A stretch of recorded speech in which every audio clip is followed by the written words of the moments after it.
This is the Sports Source, presented by Junk Be Gone and Renewal by Anderson. Now, your host, John Pennington. Good morning. Welcome into the Sports Source. We are happy to have you with us.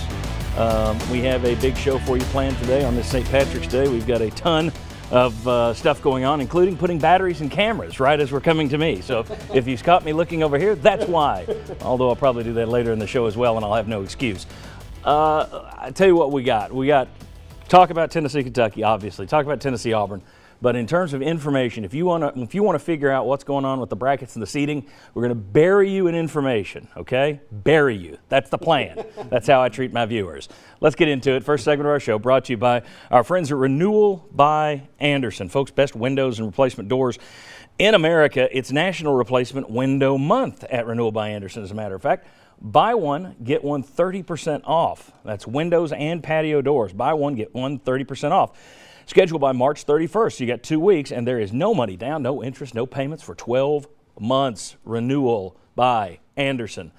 Let's welcome in the first wave of panelists, and we have two waves today. We have right here Mark Pankratz, who, of course, played and coached Division I basketball. Did so right here at Tennessee in terms of the coaching. Jimmy Hyams right there. Chuck Cavaleris right there. You can read their graphics underneath to know where they're from. We're in a rush. All right. Tennessee keeps their SEC tournament title hopes alive. Could win their first one since '79 today if they beat Auburn and Bruce Pearl. They also kept their hopes alive for a possible #1 seed. They still got some work to do, I think. If they lose, I don't know that they're going to get one, but they're still in the discussion. We'll discuss that. But in terms of time capsule wins, I said yesterday before the end of that with a minute to go, even if they lose, this is one of the best games I've ever seen. This is a great basketball game. It was. Lived up to the hype. But to win it, it'd be a time capsule game. Guys, I think it's one of the best, biggest, however you want to talk about it, wins in Tennessee basketball history. Chuck, you sent me a text yesterday. I'll start with you. You said this might have been Tennessee's biggest win overall since the '98 football national championship game. I don't know. I don't know if you've been celebrating St. Patrick's Day. a little, you know.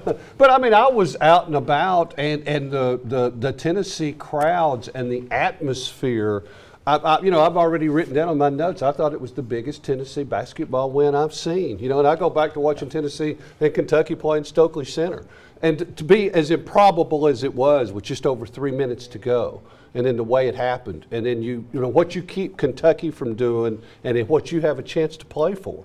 I mean, it just ranks up there really, really high. I thought it was a terrific basketball game, and look, when you're down by 8 points with less than 3 minutes left against Kentucky, it's a pro-Kentucky crowd. I thought it was a huge win for Tennessee, and I actually think it can be a confidence booster for Tennessee. If you look at Tennessee's losses, all four had been on the road or neutral site, right? Well, they get a win where there were more Kentucky fans, and I think while Tennessee is a confident team, I think this can give more confidence, but also for Lamonte Turner. He had, was like 1 out of 19. He hits that key three. I think that can give him some confidence going forward. I think it was a huge win for Tennessee, and I think they could carry that momentum into the NCAA tournament. Yeah, 1 out of 19 against Kentucky overall, not just yesterday. Yeah, he was. Yeah, in his last 5 games, he was 1 out of 19 on threes. Yeah, I think it was without the orange Kool-Aid. I didn't grow up a Tennessee fan. I'm not from here, so the rivalry of Tennessee-Kentucky, I have a different perspective on it. So for me, it was obviously a big win. The way we came back, a big win, but more along the confidence side of it. For Lamonte Turner, the way Kyle Alexander has again played consistently and played really well until foul trouble. Bowden's impact on the basketball games. You saw a lot of what makes this team special is their role players. Grant Williams and Admiral Schofield and Jordan Bone get a ton of the pub, and which is much well-deserved. But the fact now you're seeing some of these role guys have some more confidence is what made me excited about us moving forward in the postseason. One of the ESPN analysts tweeted yesterday during the game that they would like to see these two teams play a 7-game NBA-style playoff series. And I thought that's a great way to put it. But you take that and the fact that you're now toe-to-toe with a program like Kentucky, all those 5 stars, all those lottery picks, and then you look at the fact that you lost in overtime to Kansas. You're toe-to-toe once again. You beat Gonzaga, who was #1. You're toe-to-toe. This team has proven. Now, this doesn't mean you're going to win today. Doesn't mean you're going to win in the tournament. But you've proven that on your best day, you can take anybody's shot and you give it right back to them. And I don't remember a Tennessee team, not even the 31-5 team that you were a part of, that is this that is on that level. Right. I never thought that Tennessee team was top 5 in the country in terms of national championship chances. I think this team is. And at the end of the game, I felt like Tennessee had 5 MVPs on the court at the same time, because all of them seemed like they made a key play that helped you win the game, that without that, you may not pull that off. The kick out from Schofield, who could have taken the shot, giving it up to Turner, who hadn't been hitting. Right. I think that examples the team atmosphere, the team mindset on this Grant squad. Williams hitting the three from the corner. You know, Turner gets forces a turnover in front of the Kentucky bench. I mean, it's just and what Bone did, knocking down the free throws. You can just go down the list, and everybody did something at crunch time to help you win that. Mark, you were going to say something? Well, yeah, I think that's what separates this team is we talked about their togetherness that comes in different waves, and that's what we're going to need again coming up against an Auburn team. We're going to need that senior leadership. All right, let me get into this. We could spend a whole segment on Tennessee-Auburn, but I'm not going to, because we did that last week. Tennessee lost at Auburn, and we said they lost for one reason. You played Pearl's game. You did exactly what they want you to do. When Pearl was here, we used to have a formula, and we're going to show you we still use that formula. It used to work easily. You'd pick who would give Tennessee trouble. It's teams that wouldn't run with these teams. It's still the same formula, and Tennessee fell into it at Auburn. Let's take a look at the formula for Tennessee winning today. Don't play Pearl's game. Don't run with Auburn. Don't jack up a bunch of threes like Auburn, which you did down there. I thought it was very telling against Mississippi State their next game out. They weren't jacking up threes all over the place. I think Rick Barnes gave them the same message we talked about last Sunday. When you don't do that, you're cutting down on their transition threes, which they love. Shot selection and defense. Mark, I think that's the key to this one. Well, the key is playing inside to Grant Williams. As I've said before, Coach Pearl, and in my times playing with him and being a part of his staff, which combined for about 12 years, we double-teamed the post maybe twice.